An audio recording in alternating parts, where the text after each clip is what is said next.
Hello everyone, welcome to GGN. Today is Thursday, February 7th, 2013. I'm Darko. Alright, I'm going to start with the Middle East and that first, and then we'll work our way into just all kinds of crazy stuff. News. Syrian military making headway against the militants. Goes on and says the forces are making significant gains against the foreign-backed militants. It goes on and says, according to the sources, Al-Qaeda-affiliated militants, mostly foreign nationals from Lebanon, Yemen, and Afghanistan, are hiding in the Damascus countryside. Syria's rebels hype their child soldier training. Children are the best soldiers I know, says military defector. It's one of those things you're not supposed to brag about, but the Syrian rebels are praising their ability to attract child soldiers and turn them into killing machines to use against the Assad government. Children are the best soldiers I know, declared a former Syrian sergeant, a defector who is now training child soldiers to not be scared of war and not to hesitate when the time comes to kill. So the rebels are saying that they're not forcing anyone to do it, that they're joining. UNICEF seemed to back this in their own statement, saying that there was no active recruitment of children, and that it was rather parents pushing their teenage children to join the war. It also says, that international law still prohibits anyone from using child soldiers. Well, remember what I just covered the last couple months about Africa, which is the U.S. government removed the ban and that for using child soldiers in Africa. So, Pentagon leaders, we wanted to arm Syria rebels. Panetta Dempsey suggests military disagrees with White House decision. So it goes on, it says, when he asked Leon Panetta, this is John McCain, asked Leon Panetta and Joint Chiefs Chairman whether they supported a plan last summer to arm the Syrian rebels. This exchange followed. We did, said Panetta. You did support that, McCain responded. And he said, we did, said Dempsey. It's kind of funny because they tie this other event, the Libyan ambassador getting killed by the same people that he was helping to arm. So it says another testimony that two military leaders defended the U.S. response to the Benghazi attack, but McCain and other Republican neocons said it fell way short. It was a very weak response and reaction. But the facts seem to show that Ambassador Stevens and the CIA were arming these Muslim extremists. And then those are the same ones that killed him. See, that's the big story they're not talking about. That's all the diversions and stuff like that they have out there. Ooh, what happened in Benghazi Gate? What happened? What is Clinton? Why is she testifying? Panetta, U.S. military is not global 9/11 service. So they wanted to arm these people to get a regime change in a sovereign country and not let them solve their own issues there. And the U.S. military is not a global 9/11 service. Well, we all know that 9/11, as far as a service to help you and protect you, serve and protect, doesn't actually do that. Most times, nine times out of 10, they don't get there in time in that. So I really can't stand that argument of, I'm tired of U.S. going to the aid and helping out other countries. It's like when you blow up other people, you help create instability, leave them fractured, basically like the Iraqi children that, will have birth defects due to uranium-tipped bombs and stuff like that and just totally traumatized. I don't think that's really a good thing and that's helping them. So it's not like a rescue 911 service. But again, this is the transformation of the U.S. military complex, the global police, military police of the world. This was by design by the internationalists, the globalists, and now they're kind of changing it now, where they're scaling it down a little bit and just transforming it into kind of like this, drone and assassinations and special forces type task strike force. Leaner, I guess. Cheaper, right? Because it's good for the economy. Morsi of Egypt says Syrian rebels must join forces. So, says in Cairo, Syria's fragmented opposition groups must unify if they are to bring about democracy. Ooh, is that what they're going to be bringing about? Because I think they're going to bring about a theocracy, right? People's hands are getting cut off. And after Egypt received aid from the IMF, and I think it was another country, billions of dollars of credit. It says here, Iran offers seeking Egypt a big credit line, makes gesture of friendship and first state visit since Islamic Revolution. But like with Morsi and the Muslim Brotherhood, I think it's just kind of a Western proxy.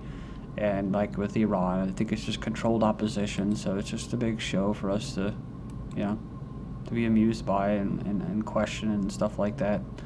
Japan, mostly to get scared of, right? Japan, Saudi Arabia to sign emergency oil supply pact.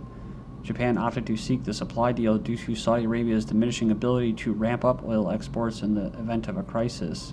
So Japan and Saudi Arabia will sign an agreement this weekend that will allow Tokyo to make emergency requests for additional supplies of crude oil. That's pretty interesting too, because that's what kind of led to Pearl Harbor. Was Japan and their lack of oil after there was an embargo put on it by the United States. Japan condemns China's use of weapons targeting radar. So it says here, these are the Japanese Prime Minister and the Finance Minister show their sour faces at the upper house's session at the National Diet in Tokyo, February 6th. So they say that it's extremely regrettable that a Chinese warship locked its pre-firing radar on a Japanese Navy boat near the disputed islands last week. So again, I think Japan, I hate to say it, is a proxy state for the United States, the Zionists, the Rothschild faction, and so this is mostly coming from the West. This whole like I said, conflict that we're seeing in the media, the standoff of the islands. So it goes on here. It says that this move is dangerous. He said it could lead to an accidental clash, and he warned China against escalating the situation further.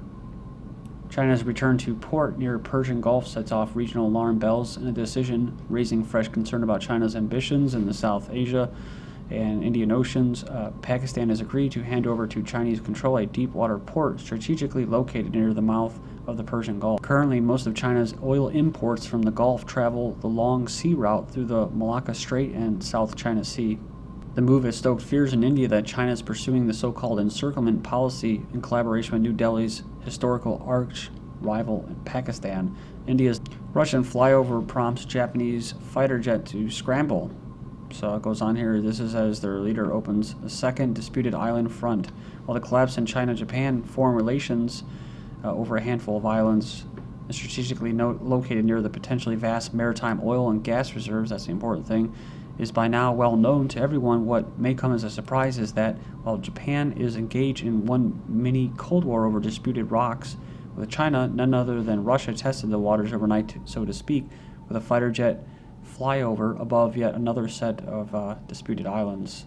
I guess they're the Kurils, located near far north of Japan. Japan's foreign ministry said, in other words, Russia is making it very clear that as Japan loses more credibility in the foreign affairs arena, China will not be the only one to gain from Japan's loss, and that Russia has every intention of claiming what it too believes rightfully belongs to Putin.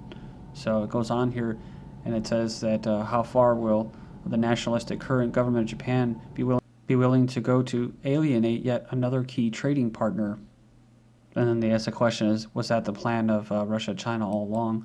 NATO doesn't view Russia as a threat, but has all defense plans, says NATO Secretary.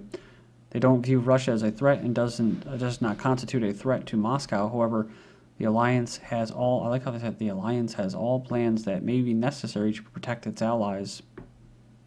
He said he had no information about the Russian-Belarusian War Games 2013 planned for this year. But he goes on and says, we do not consider Russia a threat to NATO, and NATO definitely does not constitute a threat to Russia. But we have plans in place to protect and defend NATO allies. Then there's an Asia surge. U.S. Marines are heading to Vietnam and Cambodia.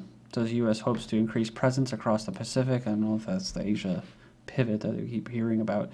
U.S. Marines currently have 2 battalions permanently deployed across the Pacific Rim, mostly Okinawa and Guam. This will be increased to a 3rd battalion with an increase and troops in Okinawa as well as Vietnam and Cambodia.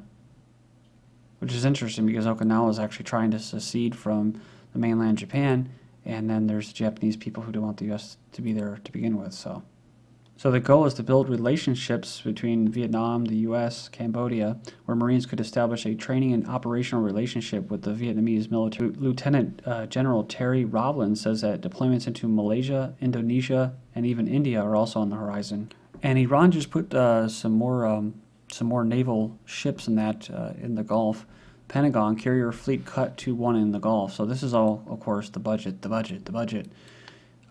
Faced with budget woes, the Navy has indefinitely postponed the deployment of the Harry S. Truman Carrier Strike Group. The Defense Department announced on Wednesday the move drops the number of aircraft carriers deployed in the 5th Fleet from 2 to 1. They say it has to do with budget, but I don't know if I buy that. I mean, if they really want to, they'll just do what they have to do. U.S. announced announces yet more sanctions and economic war against Iran. Goes on here and it says that the latest rounds include sanctions against the Iranian press as well as efforts to make it even harder for the nation to export oil abroad. So it pushes oil trade towards direct barter. That's like, right, they're trying to do like gold and stuff like that, trading with other countries to circumvent these sanctions. The lack of access to international banking has already pushed Iran to trade oil for gold, and new sanctions will make barter even more necessary. Analysts say that the latest sanctions, like in the past, will have little impact, primarily harming the private economy and civilians, while the government continues to have the infrastructure to circumvent the worst of it. You're holding a gun against Iran. It says here, Tehran rejects direct talks with the United States. Again, this is all just a show. Who knows? Iran's supreme leaders refused the U.S. offer for one-to-one talks over Tehran's supposed nuclear weapons program. He dismissed the talks as meaningless and accused Washington of coercing Iran at gunpoint. Goes on here and it says that the supreme leader disregarded the U.S. proposal of direct negotiations, claiming that talks will not solve any problems and that some naive people like the idea of negotiating with America. However, negotiations will not solve the problems. He also said the Iranian nation will not be frightened by these threats. Then Ahmadinejad of Iran says they won't attack Israel. So it says the pledge not to attack is spun as threat. So spinning and respinning stories into something more alarmist is nothing new as it relates to Iran, but media outlets were doing a heavy spin today after Iranian president, in an interview with Egypt's paper, said that Iran had no interest in attacking Israel but was ready to retaliate if attacked. The statements were reported as made in the Israeli press, but by the time they got to the United States media, they were completely unrecognizable, with some taking his comments bragging about industrial progress, including in their civilian nuclear program, as they claim that Iran already has the ability to create nuclear weapons. They took his statement explicitly, saying Iran wasn't going to attack Israel, and the comments on retaliation, and ended up declaring that Ahmadinejad had threatened to destroy Israel in the interview. He said lost in all of this is that Ahmadinejad has essentially zero to do with the Iranian military policy, and that Iran has spent the past several decades facing U.S. and Israeli threats to attack, and obviously designed their military around retaliating against such attacks, not against launching attacks of their own. Moving on, we have Lebanese MP says Israel may be behind the Burgas bombing. So it goes on and says that there was a possibility that Israel was behind the attack. He said if Hezbollah had wanted to react to the assassination of this individual, it would have done so with a bigger attack. They say that it was part of a joint Israeli-U.S. plan against Lebanon. Teens have been arrested for pelting Iron Dome battery with stones. 14-year-old throws stones at Iron Dome battery in northern Israel. Police say no danger to the soldiers. So the 14-year-old youth from Nazareth area was arrested on Wednesday for throwing a stone at the Iron Dome battery deployed. Then in Tunisia, protests erupt over killing of Tunisian opposition leader. The Tunisian Islamist-led government was dissolved late Wednesday after thousands took to the streets in outrage over the assassination of one of the government's fiercest critics, throwing the country's post-revolution transition into turmoil. So then today, Tunisian protesters ransacked police station in the capital on the second day of unrest. Then you have strategic shift, Britain to announce closer military cooperation with Libya, Somalia, and Burma. So Burma, strategic maritime security of the Indian Ocean, Strait of Malacca, we were just talking about that. Somalia, Horn of Africa, Strait of Hormuz, Suez Canal is security and offshore hydrocarbons and control of ocean-bound oil tankers. And Libya is oil, future formation of Mediterranean Union, eventually linked to European Union. I never heard of that. This is via The Guardian. You can go in there. Links should be posted. The hope is that fostering better relations in the areas where the UK's security and business interests will head off future conflicts, prevent terrorism, and give Britain a better foothold in North Africa and the Horn of Africa over the next 20 years. Protesters interrupt CIA nominee Brennan hearing. The chairman of the Senate committee recessed John Brennan's CIA confirmation hearing and cleared the room after protesters persistently interrupted the proceedings. It says one protester said, "Your drone policies are resulting in the deaths of children." So it says here, Senator Feinstein will not allow anyone to testify against John Brennan's nomination to the head of the CIA.